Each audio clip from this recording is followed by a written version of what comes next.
Throughout history, some of the greatest scientific breakthroughs emerged not from collaboration, but from fierce competition. These legendary rivalries, fueled by ego and ambition, accelerated innovation and reshaped our understanding of the world. This program is brought to you by the Series of Thoughts team as part of their Understanding Science series. When brilliant minds clash, the results can be extraordinary. Scientific rivalries create urgency and sharpen methodologies, forcing scientists to work faster and prove their theories more rigorously. This video explores 10 feuds that transformed their fields. We begin with Chapter 1, The War of the Currents. This was the battle between Nikola Tesla and Thomas Edison that electrified the world. Tesla championed alternating current, or AC, for efficient long-distance power. Edison supported direct current, or DC, despite its technical limitations for widespread distribution. The conflict quickly moved from technical debate to a war of attrition. Edison launched aggressive campaigns to discredit Tesla's superior AC technology. Tesla responded by letting his engineering speak for itself, famously demonstrating AC's power at the 1893 Chicago World's Fair. Tesla's alternating current ultimately triumphed, becoming the foundation of our modern power grid.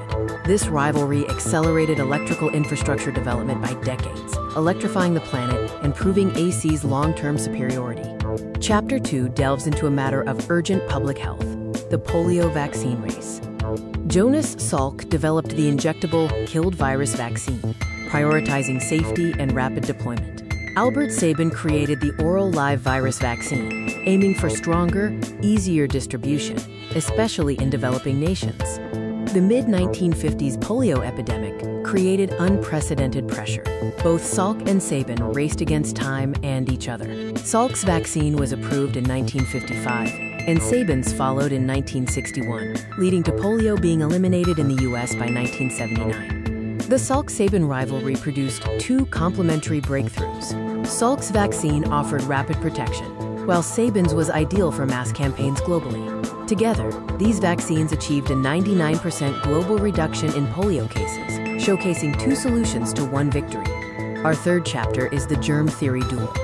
Louis Pasteur of France and Robert Koch of Germany engaged in a consequential feud that defined modern medicine. Their competition centered on identifying pathogens and proving germ theory, establishing rigorous standards for scientific research today. Koch established strict criteria, known as Koch's postulates, for proving a microorganism causes disease. Pasteur focused on vaccination and attenuation. Their methodological competition established protocols foundational to modern experimental microbiology. The feud led to many breakthroughs. Pasteur developed vaccines for rabies and anthrax, and pioneered pasteurization. Koch identified the tuberculosis and cholera bacteria and standardized lab practices. Their rigorous defense of their findings raised the bar for all future research. Next, we examine a highly theatrical competition. Chapter 4, The Bone Wars. Edward Drinker Cope and Othniel Charles Marsh transformed paleontology through an obsessive, decades-long rivalry. Their competition to find dinosaur fossils in the American West was marked by sabotage, bribery, and open warfare between their teams.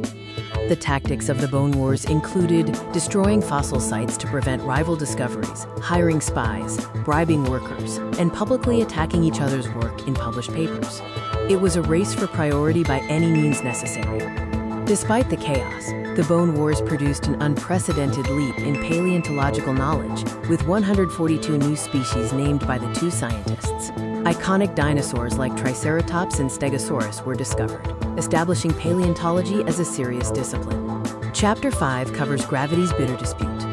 This rivalry was between Isaac Newton, the reclusive mathematical genius, and Robert Hooke, the brilliant experimentalist. Their disagreement over the inverse square law of gravity and credit for discoveries defined their relationship. Hooke initially suggested the inverse square law. Newton then derived it with rigorous mathematical proof. When Hooke demanded credit, Newton was so enraged he nearly abandoned publishing his masterwork, the Principia. Edmund Halley mediated the dispute to ensure the book was published. The acrimony helped produce one of the most important scientific books ever written. Newton's determination to prove his superiority led him to develop rigorous mathematical proofs that became the foundation of classical mechanics for over 2 centuries.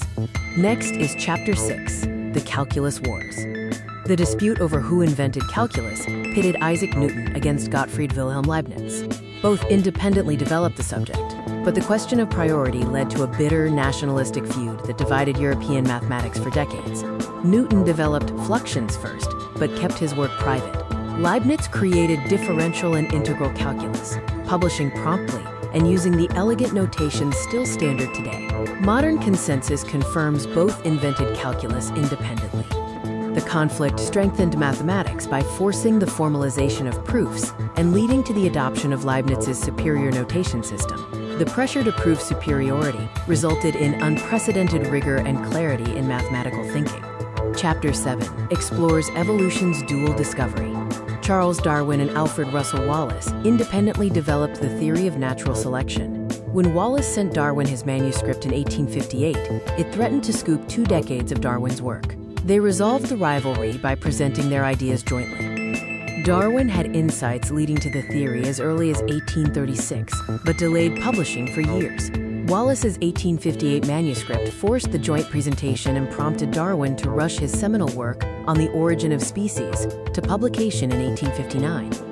Wallace's independent arrival at the same theory validated the idea and accelerated its acceptance. This competitive urgency transformed biology, providing the unifying theory of natural selection and common descent that explains the diversity of life on Earth. The final rivalry we examine is Chapter 8, The Race to Decode Life.